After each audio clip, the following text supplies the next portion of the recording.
I'm Bob McElligott along with Jody, Shelley, and right now we're joined by Blue Jackets General Manager Jarmo Kekalainen. Jarmo, I want to start with a waiver claim that you made earlier today. You pick up Jussi Jokinen, who was waived by the Los Angeles Kings. You know, players come through that waiver wire on almost a daily basis. Many clear their way through. What was it about this one that you decided to pick him up? Well, we've had some injury troubles. Obviously, they're well documented. We still are missing Dubinsky and Cam Atkinson, and now Sonny Milano's out for 4 to 6 weeks. So leaves a big hole in our lineup and in our depth chart and on our roster just to get 12 healthy bodies on the ice.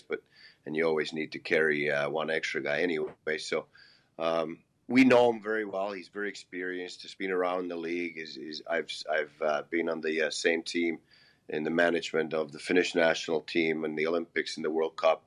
He's had a great career. He's a smart player that can fit in and play any forward position, whether it's left wing, right wing, or center. He can help us in the face-offs with our specialty teams, and he's a good penalty killer. He can play in the power play.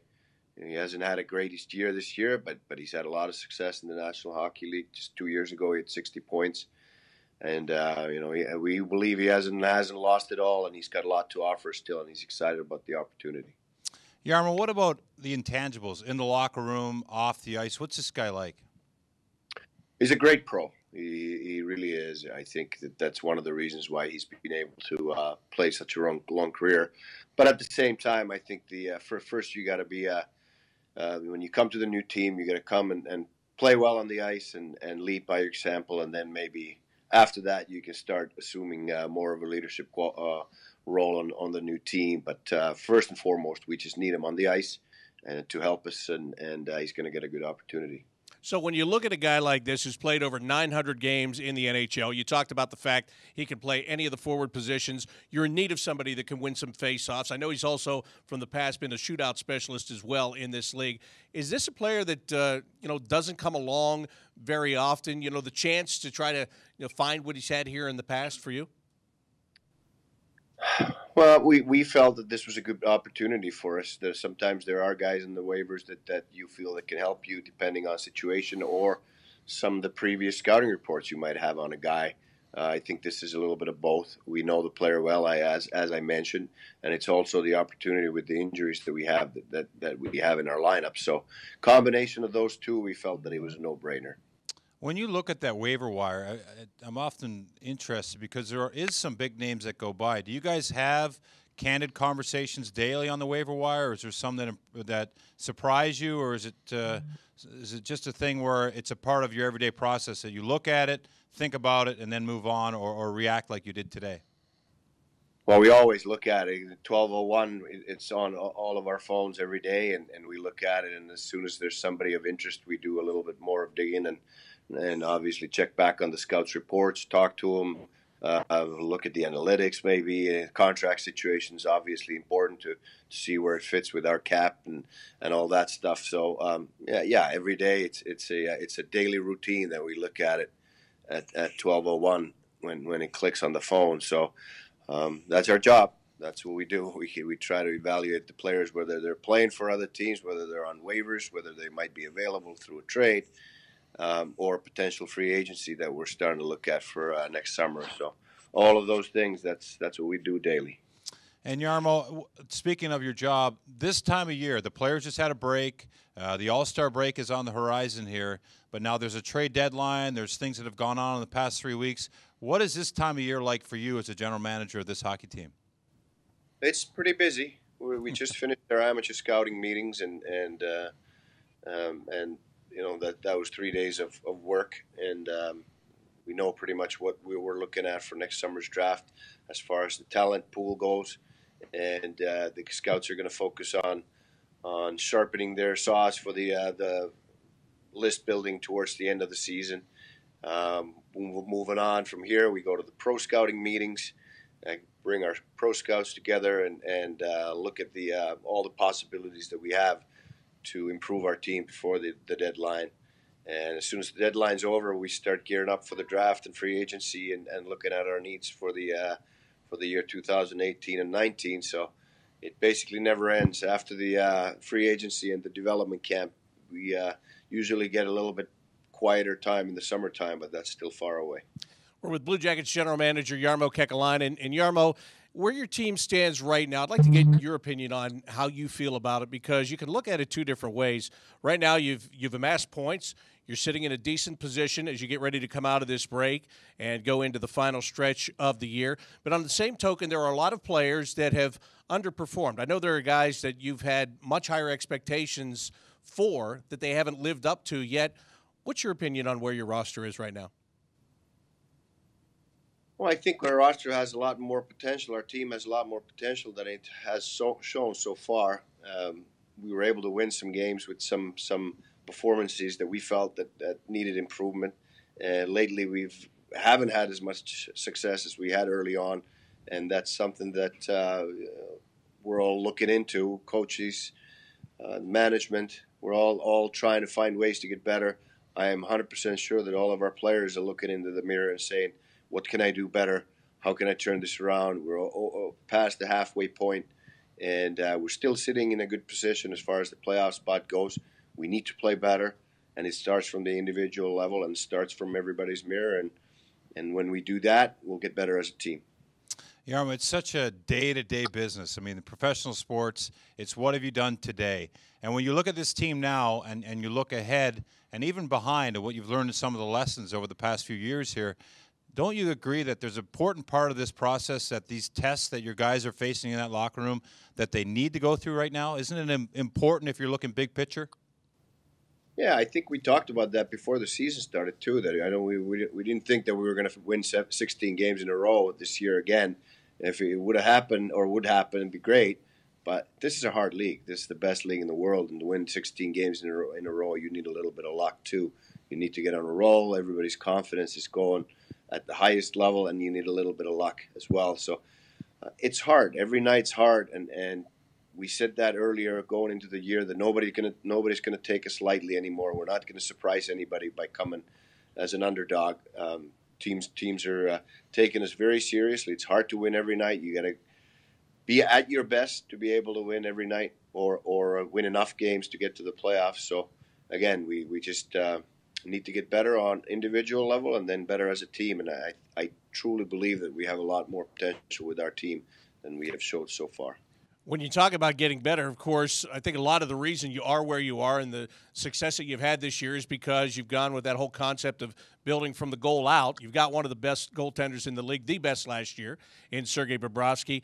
But how impressed have you been with the young defensemen, how they have stepped up and how they've really solidified that blue line to get that, that first layer right in front of Sergei? Yeah, but again, you have to play well as a team, as a unit, as a five-man unit. Defensively, and then one area where we have struggled lately is goal scoring, and that happens as a unit as well. You can't just look at the forwards. The transition game starts from the defenseman, and there's no team in the league that can create offense without D-men moving the puck up the ice. So I believe in team. That's something that hockey is so great. That it's a team sport. It's a true team sport where there's no goalie good enough to even though we sometimes phrase it as the goalie won us the game, but there's no goalie as good as winning the game by himself. You need a solid five-man unit rolling four lines and three defense pairs every time they get on the ice to play solid defense, solid team game in front of the goaltender in order for him to succeed. And, it's the same thing about defensive game. Forwards need to back check and play defense, and need to move the puck up the ice to create offense. So that's what I love about hockey. It's a team game. And you've watched, you watch every game pretty much every night. I'm wondering, for the teams that you've seen so far in the league, who do you think is setting the pace in that team game in this National Hockey League right now? Who's the team right now that's impressed you as far as what they've done on the ice against some of the games you've seen? Well, usually you can just look into the top of the standings and you find them there. Tampa Bay Lightning has been very impressive when we've played against them. But I could do that. You've got that. You've got an eye for it. Who's impressed you? They're hardworking. They have good defense, goaltending, great forwards. That's, as you said, it's easy to point out, but it's true also. You don't get to the top of the standings and lead the league by accident. You have to play well to be there. And there are several teams that have impressed me over the course of the year, but we try to focus on our team and how we can get better, and obviously always observing the other teams and what can we pick up from them to make our team better. But I believe we can play with anybody in this league when we're at our best, and that's the mindset we want to have moving forward. Jarmo, as we get to the next stage, which is the trade deadline, this isn't fantasy hockey. Making a trade in the NHL requires many, many factors. There are salary cap factors. There are, just a lot of things. And one of them is how a deal and bringing in a different player, maybe moving a player out, affects your room overall. What are the stages that you go through when you're just, first of all, I know you want to figure out maybe is somebody available, but once that is there, what steps do you guys go through to decide whether or not it's actually going to be able to be something you're able to do? Oh, there's lots of different steps, and we want to make sure that the player fits into the what we want from the Blue Jackets players, and the character, the off the ice stuff, but also the main thing is still what they do on the ice. It's hard to lead in the locker room unless you can lead it on the ice. Salary cap, as you mentioned, salaries, budgets, cash, all those things combined. And that's why we have scouts all over the place that watch those players every day. Our pro scouts go to NHL games every night. They report back to us and give us initiatives on who they think we should go after. Obviously, my phone is going to be busier from here on in until the deadline.